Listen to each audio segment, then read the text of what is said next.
Vous voyez ces moments de circonstance où on fait semblant que tout va bien? On expose un large sourire, qui veut s'excuser de tout, et surtout de l'indicible. Il veut s'excuser d'exister. On fait alors comme si tout allait bien, parce qu'on le doit à un truc inexplicable. Certainement les autres. Vous en pensez quoi, vous? On sait plus trop, en fait. On tait son mal-être au nom d'un principe qui n'existe pas. Mais on sent naturellement qu'il ne faut pas exprimer ce que l'on a sur le cœur. Peut-être que cela va ruiner la journée des autres, qui eux ne vivent jamais cela. Et bien sûr, c'est faux. C'est sûr qu'ils connaissent aussi ces moments. Qu'ils taisent en silence la lourdeur des sentiments pour ne montrer que le masque satisfaisant, qui rassure les grandes surfaces, dans lesquelles nous faisons nos courses vers l'infini.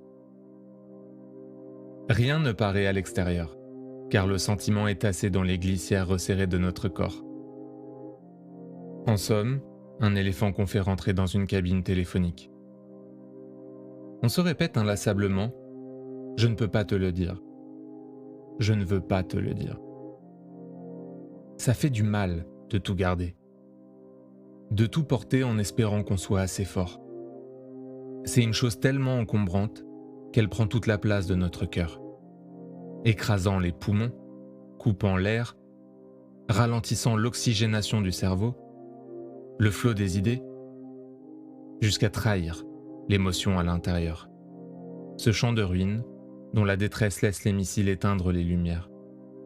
Ce mal-être qu'on aimerait emporter dans une forêt lointaine, avec un feu de camp qui en ferait un brasier, fumée de l'éternel dans le silence des étoiles. Au-dedans, les ressentis sont à fleur de peau. En deçà de mon hypoderme, les fleurs viennent rendre hommage par centaines. De belles lueurs lancent des éloges. Des précipices se créent au même moment que de lointains souvenirs remontent à la surface. Pour crier la vie. L'épitaphe « J'ai pas vu passer la vie, encore moins la mort » a pu être gravée. La désolation joue le prêtre, dans une église qui n'a que son cœur. Tout ce spectacle et sa cohorte, ralliement auprès du tabernacle.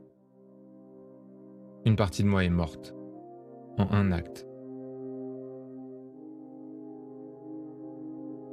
Connais-tu ce moment où on peaufine les apparences et où on relègue tout ce qui va pas sous le tapis? Je sais que vous le connaissez. Le sourire plutôt que la vérité. Le coup de couteau en profondeur plutôt que la plaie ouverte. Personne n'aime endosser ce rôle. Mais il n'y a pas d'autre choix. Vous voulez la vérité? La vérité, c'est qu'elle me manque. Je reçois ce coup de poignard. Je pensais pas qu'une fête pouvait autant détruire, mettre à l'écart, et dessiner les contours d'une solitude lourde. Cela commence toujours par une notification malheureuse. Pour la fête des mères, n'hésitez pas à faire un tour dans nos magasins. Les notifications s'accumulent. Interflora, boulanger, nature et découverte. Elles frappent avec violence. Tous les ans, je réponds simplement, par des mails qui sont comme des bouteilles à la mer. Elle est morte. Elle est morte. Mais je continue de recevoir ces messages. Je viens à peine de passer l'anniversaire de sa mort que je dois célébrer la mère. Une deuxième mort. Il suffit aussi d'un message d'un proche qui compte bien faire, en venant rappeler le vide qu'elle a laissé. Pourquoi ils ne gardent pas leur souffrance pour eux, pendant que je garde la mienne? Pourquoi ils ne gardent pas leur souffrance pour eux, pendant que je garde la mienne? La fête des mères. Une fête amère. Alors, cette année, j'ai décidé de ne pas subir. Je vais prendre du temps pour moi.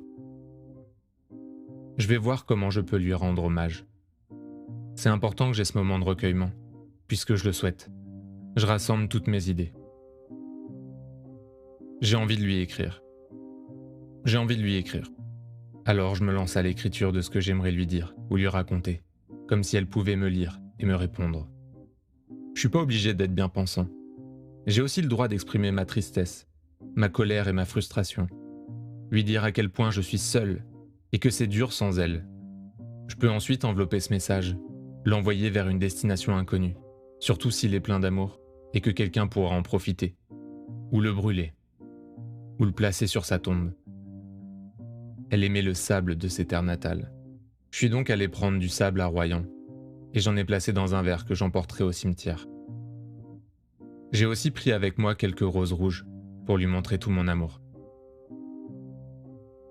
Maintenant que tous les éléments sont installés, je décide d'écouter ses morceaux préférés, aussi ceux que j'avais choisis le jour de son enterrement. Je me laisse emporter par mes pensées, le lien que je tisse avec elle, tout l'amour que je lui porte. Je lui envoie toutes mes pensées. Je suis des yeux la valse des bougies, que j'ai créée et placée sur la tombe. Toute allumée, elle danse la beauté de la vie, sa contingence et sa fugacité. Elles sont l'écho des étoiles, le relais des moments passagers, le feu transitoire qui nous habite, les belles intentions que l'on glisse dans le provisoire, le souffle du temps qui passe. Je peux aussi me demander, est-ce que je pourrais faire quelque chose ces prochaines semaines ou ces prochains mois dont elle serait fière? J'ai vécu un très beau moment dans le présent, auquel j'ai voulu donner une valeur. C'était 5 minutes pour moi.